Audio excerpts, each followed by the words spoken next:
What's going on, everybody? King of Dragons 5000 here, coming at you with another figure review. Today we'll be having a look at the Mcfarlane Mortal Kombat series, Sub-Zero.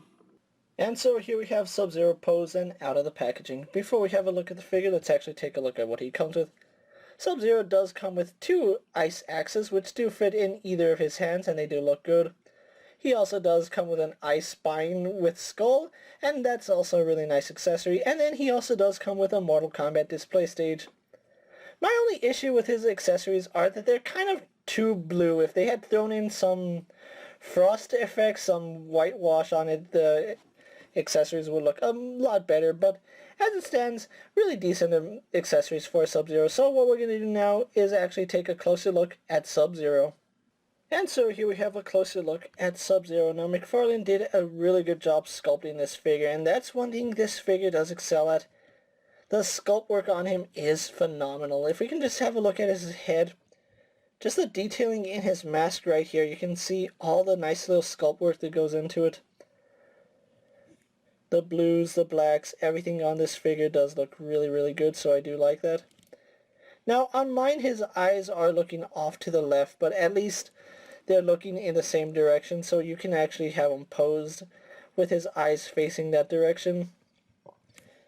I really do like the scar that is on his right eye. That is traditional from Sub-Zero from his Mortal Kombat 3 days, and it's just carried over until today. I really do love his mask. It has a really Chinese ninja feel to it, and that's the way it is supposed to be. The Lin Kuei are Chinese ninjas. Even though they don't like being called ninjas, it's still the lore of Mortal Kombat is it's Chinese ninjas, so that's the story I'm sticking with. Really do like his shoulder armor right here, and it does go all the way around, as you can see. It does look like it's two separate pieces. It doesn't look like that's one solid sculpt. Really do like the paint work on it. The lines are crisp, and I do like that.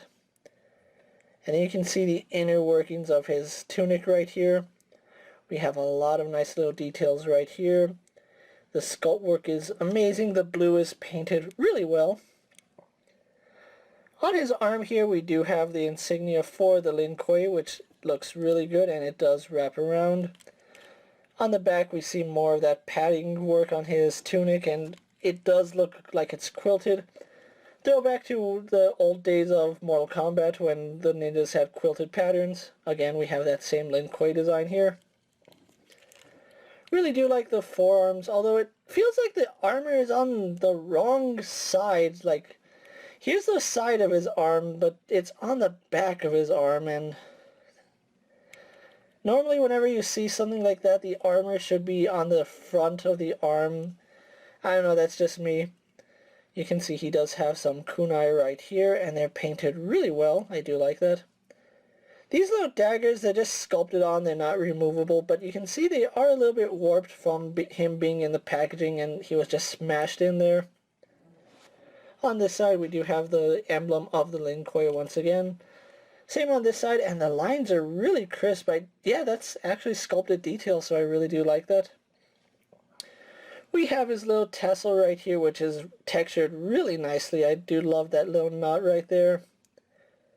You can see all the line work right here in his pants. Like, there's just a lot of sculpt work on this figure, and I really do like that. Going on to his legs, you can see some more armor right here. The paint, really crisp, really clean, and that's something I do like. We do have some more kunai right here on his leg. I kind of wish that he could actually use those kunai, because they're really nice little details, but unfortunately, we don't get to have him wield them, so that's a little bit unfortunate. And then going on to his shoes, you can see he does have some armor right here at the ends of his toes. Really loving the blues that they have on this figure, and it's just really well done. So, what we're going to do now is actually get him compared to other figures you may have in your collection. Here we have Sub-Zero posed next to a Marvel Legends Cyclops and a DC Multiverse Superman. Here we have Sub-Zero posed next to a WWE Elite Scale figure and a Mezco 1/12 Collective Popeye the Sailor Man. Here we have Sub-Zero posed next to a Lightning Collection White Ranger and a Star Wars Black Series Mandalorian. And finally, here we have Sub-Zero posed next to the Storm Collectibles Sub-Zero and the Mcfarlane Taurus Scorpion. And so with comparisons out of the way, let's actually take a look at Sub-Zero's articulation. Now, I do like some things on this figure, and there's a couple of things I don't like. Let's actually take a look at his head. His neck is actually on a ball joint, as well as his head. Even though his head is one sculpt right here, we do get some pretty good movement. He can't really look up. Let me actually just show you. We do have a ball joint right here in the head going into the neck, but you can see his head and neck are one piece, and then we do have another neck right there which pegs in right here. Unfortunately, he can't really look up all too well because he does butt into his armor. He can look down a surprising bit, which is pretty impressive. I do like that. We do have some slight head tilt, so we do get some attitude with this figure. Does turn left and right, although doesn't really turn all too well just because of how that neck clashes with the armor. We do have a butterfly joint here, which goes back only to about that far. Comes forward only to about that far, and one thing I think this figure could have used is a softer tunic. But we do get a nice ball joint right here in the shoulder. Arms do go out to the side to about there. Do a full 360. They swivel at the bicep, double bend at the elbow, goes up to about there. We do have a ball hinge at the wrist, so we do have some up and down movement. We can turn that joint for some in and out, left and right movement.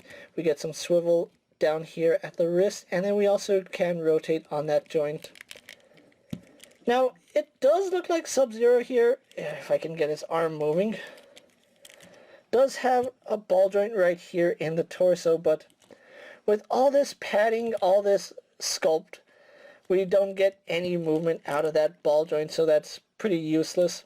We do have a secondary ball joint at the waist, so we can lean side to side.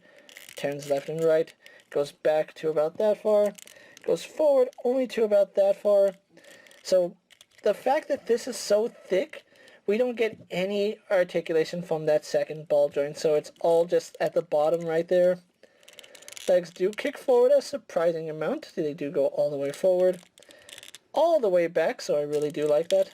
All the way out to the side, although his tunic does kind of knock the leg back into place, so that's a little bit unfortunate.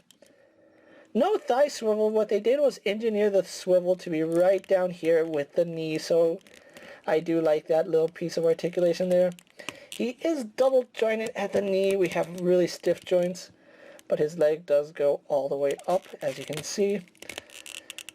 Again, really stiff knee joints. We do have a ball joint here at the ankle, so the leg does go forward and back. We can rotate that joint, so we get some really good rocker ankle right there. And then we do get some swivel. We also do get a really generous toe joint, so really good articulation here on Sub-Zero. So what I'm going to do now is take a little break, get composed for my final thoughts, and then we'll wrap up this review. And so here we have Sub-Zero posed for my final thoughts. Overall, this is a really nice figure and a must-have if you're a Mortal Kombat fan. However, he does have some issues. The fact that I have two axes that aren't quite the same color. One is actually lighter than the other. I'm pretty sure that's not how it's supposed to be. Although the axes and the skull are a really nice effect, I do feel like they could have used some white paint just to give it that little frost effect. This figure has a lot of nice sculpted detail, but that's pretty much where this figure has its flaws. All that sculpted detail really does hinder articulation, and I personally love a figure with a lot of articulation. He does have a lot of shelf presence, and I really do like the design from the Mortal Kombat 11, so this figure is welcomed into my collection. If you are looking for a Sub-Zero, he is starting to hit stores now, especially GameStop, ThinkGeek, and other online retails. I was lucky enough to pick up my Sub-Zero from my local GameStop, so if you are around GameStop, go ahead and take a look. Maybe you'll find Sub-Zero, and if you do, and you're a fan of the character, fan of Mortal Kombat, you're going to want to have him in your collection. With that being said, guys, I'm KingofDragons 5000. Don't forget to like this video, leave a comment, subscribe to my channel, go check out all my other action figure reviews, as well as all my other Mortal Kombat videos. Hopefully you find them informative. As always, if there's a figure you would like to see me review, let me know down in the comments, and if it fits in my collection, I'll definitely have a look at it. While you're at it, check out my Instagram account for new and exciting action figure photos, And of course, ring that bell to be notified every time I upload a video. Until next time, guys, I'll see you later. Take care, everyone.